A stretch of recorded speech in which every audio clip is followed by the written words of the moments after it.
November 4th, 2024, 12. I'm here at Technoplaza in Kakamigahara City, Gifu Prefecture. According to the Technoplaza website, Technoplaza is an industrial park that brings together niche top companies and next-generation firms involved in fields like aerospace, medical and welfare equipment, machinery and metal processing, and FA robot systems. Today is a holiday, so the place is closed. But I heard there's an event called High Tech Hills, so I decided to check it out. On the website, High Tech Hills is described as follows. At High Tech Hills, 12 companies located in Technoplaza will offer factory tours and workshops, providing demonstrations of advanced technology and opportunities to experience the latest content. This is an event that everyone, from children to adults, can enjoy. This is my first time here. Actually, I only found out about a place like this in Kakamigahara City because of this event. I was searching for events in Gifu and found it. I decided to come because the event website looked cute. So I got lost and arrived in the parking lot around 12. I was hungry, so I'm eating some okonomiyaki I brought from home. By the way, this shirt I'm wearing is a souvenir from my mom and grandma's recent trip to Hakone. Not that you can tell it's from Hakone. Also, I learned at Universal Studios Japan that November in Japan is cold, so I made sure to wear a jacket today. But it was so warm this morning that I almost wanted to stay in a t-shirt. I left the house around 9:30, and it was chilly in the morning. Even I was wearing about 3 layers. But around 11, it suddenly got warm, and I ended up in a t-shirt.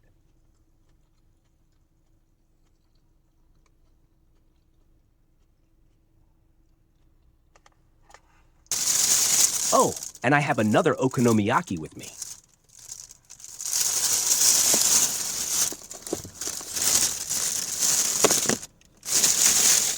In the morning, I thought it would be fine to leave the okonomiyaki in the car with this cold weather, but now I'm starting to think it might be a bit risky.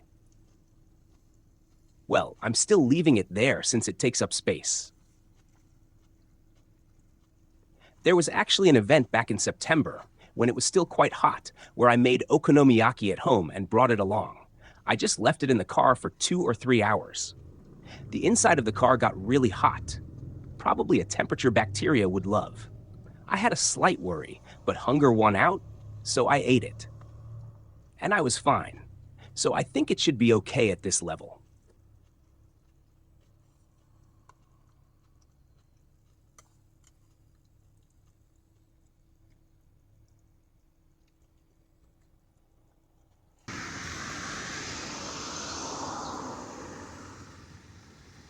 Here's the cute illustration I was talking about. I think it's the event's promotional image. The raccoon is adorable. I love raccoons the most of all animals. I don't have a map or anything. I'm just heading in the direction of the flags. Whether I'm driving or walking, I tend to rely on my animal instincts to choose the way. And I usually get lost.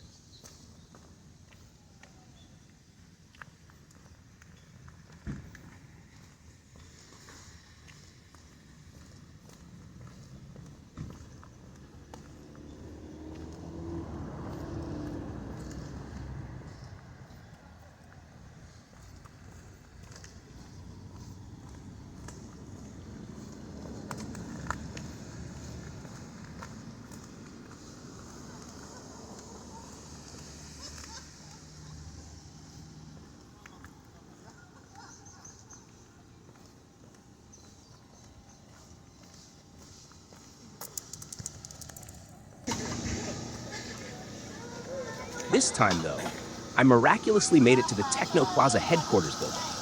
Well, there was a landmark, so that helped.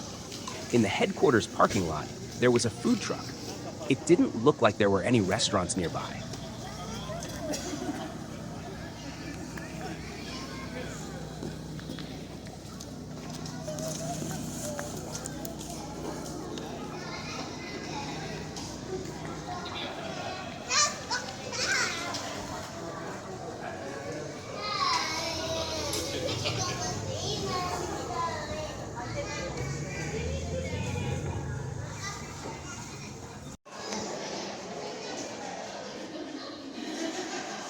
think this is a model of the headquarters building.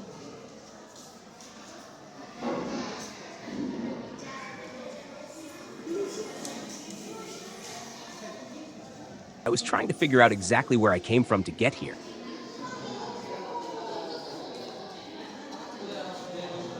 But I never did figure it out in the end.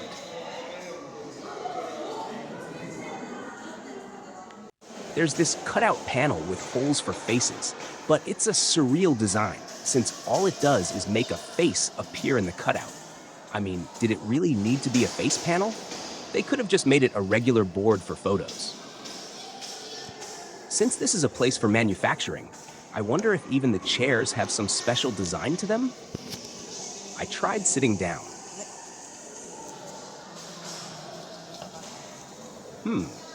I don't really know, but the wheels slide very smoothly despite the bumpy floor.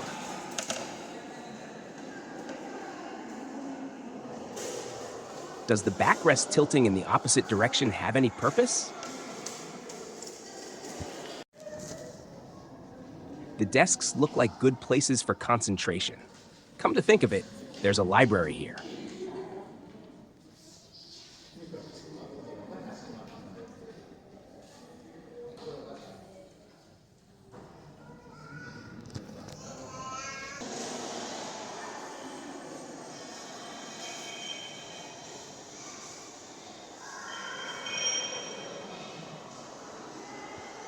Surprisingly, there were quite a few parents with elementary school-aged kids.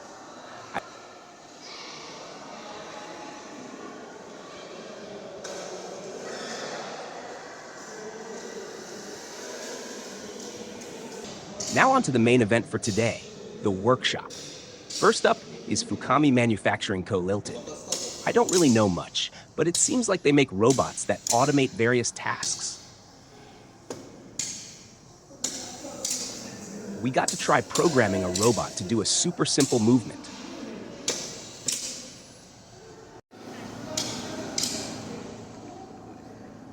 All we had to do was enter commands like move left, X4, and move down, X6. But the rows of text were kind of dizzying, so all these robot movements are controlled by programming.